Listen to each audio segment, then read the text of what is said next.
I'm Keff Ciardello with WNOGB Get Bent, standing next to TJ Finley, the Bobcats' newest quarterback. TJ, in San Marcos, how's it going here? It's going great. Love the town, love the city, love the staff, love the players. It's a blessing to be here, and I thank God for blessing me with the opportunity to come here. What made you want to be a Bobcat? What was it with DJ Kinney, just the offensive scheme? What went into your mind when committing? Yeah, Coach DJ is an amazing guy. It's a true testament to who he is as a man. During his recruiting, their big model right now is Take Back Texas. And you can kind of see with that 24 class that they're getting a lot of top prospects that maybe could have went Power 5 and things like that. Coach DJ is just an amazing guy. He's been through a lot. And also Coach Leftwich. Coach Leftwich runs a unique offense, and I love it. And I think we're going to surprise a lot of people this year. Yeah, seeing that offense last year at Incarnate, where 50-plus points, #1 offense in FCS or FBS, that had to have been tantalizing to you when you're weighing your options and looking at that. How much did that play into choosing the Bobcats? Yeah, absolutely. When you see a guy that puts up those type of numbers year in and year out, that grabs your attention. And with me being at Auburn last year, a lot of that came up on my feed on Twitter and stuff like that, the amount of points they were putting up per game and things like that.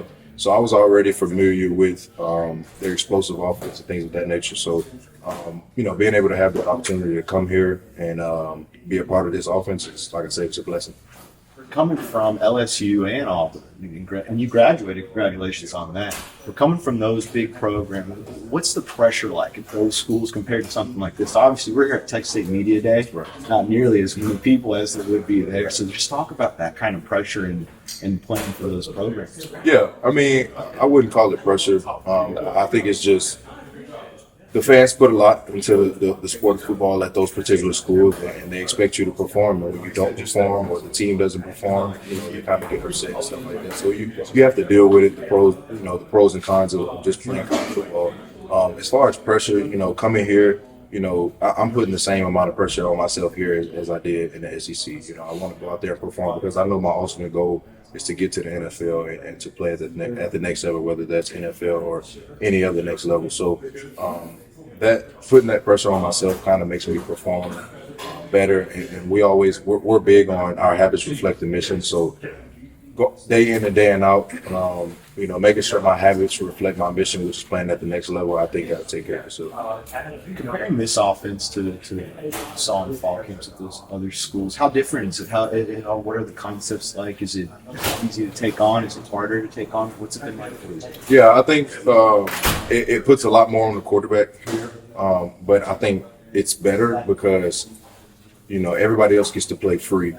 All your receivers, the whole line, you just tell them one or two things, and they're able to go and maximize their speed and things like that each and every play. At the other schools, the receivers are having to look to the sideline and do this and that, and the O-line are having to look to the sideline and listen for calls and make calls and things like that. I think it allows you to play faster, and it allows you to get the ball out of your hands and play fast and have a lot of explosive plays. One thing I noticed watching you out there, they just let us watch the warm-ups, not 11 on 11. When you're passing the ball, you get it out quick, and that surprised me for someone that's as tall as you. Is there any part of you that went into that technique-wise to get that sharp throw down? It's real fast coming out of your hand. Yeah, for sure. So I've never had a legit quarterback trainer. I think my dad was always the guy that trained me since I was 8 years old and up. And one thing that I don't do that a lot of quarterbacks my size do is they have an elongated pronate. So what they do is they pronate the ball, they turn the ball, and that slows down their reaction time to when they want to get the ball out. For me, I don't pronate the ball. I keep it in a throwing position, so my stride is kind of shorter. But I, adjust it with my hips and my feet to kind of be able to be accurate with the ball. So I think that goes a lot into it. My dad kind of taught me that because he played baseball. He had a long, elongated release being a pitcher and a shortstop and things like that. So incorporating that into my scheduling and my training and all that, I think that kind of helps speed everything up with me being so big. Yeah, you mentioned even using your hips and almost your body momentum to push that ball. Sure. It seems like you don't even really have to step into it. Was that part of the training your dad gave you as well? It just depends on the throw, and it also depends on the pocket you're in. When you're getting pressure and you're getting a lot of things in your face and stuff like that, you want to try to adjust your hips and adjust your feet to be able to still make accurate throw and on time and stuff like that. So I've been working on the Aaron Rodgers pop step, and it kind of works. Here and there, I'm still kind of getting used to it. But I see one of our guys in our room, CJ. He does it a lot. And I think it helps you get the ball out faster. It helps you get the ball out and be more efficient with further throws that you might not be able to step into. So that pop step is it's a great thing to use, especially when you're off balance. So CJ has the pop step down. Huh? Definitely. Similar last name as Aaron Rodgers. Yeah, absolutely. I think it's a Rodgers thing. Talk about CJ and Malik. Competing. Obviously, all of y'all want to be the starter, and it's a true competition this fall camp. What has it been like getting to know these guys? Because I've heard from the coaches, it's not contentious, it's competitive. You guys aren't at each other's throat. Yeah. What's it been like competing with those two? Yeah, I think they've welcomed me in with open arms. The first day I got here, we were throwing routes on air on the field and things like that. We were just talking ball and stuff like that, things that we've all learned we're all kind of similar. We were at bigger colleges, transferred down, and, we all want to come here and be the guy. So, we're all pushing each other, day in and day out. We all know sooner or later it's going to get down to one guy taking most of the reps and stuff like that. So, the biggest thing, whether it's me, whether it's Malik, whether it's CJ, is the support, the support that the other two have in the starter. I think that's very important. I've been in some toxic rooms where the backup thought he should be the starter, or the third string guy thought he should be the starter, and things like that. And it gets kind of toxic, and it's hard to be around. So just having that support week in and week out, whether the starter has a bad game, whether the starter has a great game, being there to support and being able to pick that guy up after bad plays, I think that's going to be very important.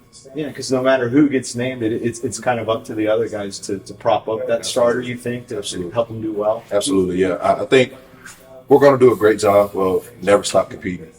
And we have this thing during the season that we're going to do to kind of continue competing during the season, whether, anybody gets named a starter. We're going to push each other. We're going to compete. And I think that, like I said, that's important going into the fall, just to keep us on our P's and Q's. It's 72 new players, 52 new scholarship players year one, and 72 overall with walk-ons. You ever been part of the team where it's just so many new guys? Everybody is almost like you, acclimating to the new system and everything. How's that going? Yeah, it's been crazy. And when you look at this team, you wouldn't realize it. Like you would look at this team, the way we're gelling, the way we're meshing, the way we're executing at a high level right now, you wouldn't really think that it's a whole completely new team as last year. So I think, like I said, it's a testament to who Coach Kenny is. And what he preaches day in and day out, which is family and coming together. I think he's done a great job of making sure us as players see how important that is and how much better we can be if we do that. I'll leave you on this one. We talked about you graduating, you got your degree. What did you get your degree in? And what are you studying here at Texas State now in grad school? Yeah, so I got my degree in business marketing. It was kind of a hard degree, especially at Auburn. They have a very good business school. A very strategic, very rigorous program. Here, I'm not specifically sure what I'm doing because it's different than what I would have got my master's at Auburn. So it's worded a little different. I'd have to go do some more research to kind of get the specific word. I don't say something and it not be accurate, but it has something to do with marketing and that. So it'll be, if I do end up staying and graduating with my master's, it'll be something else. So. Okay.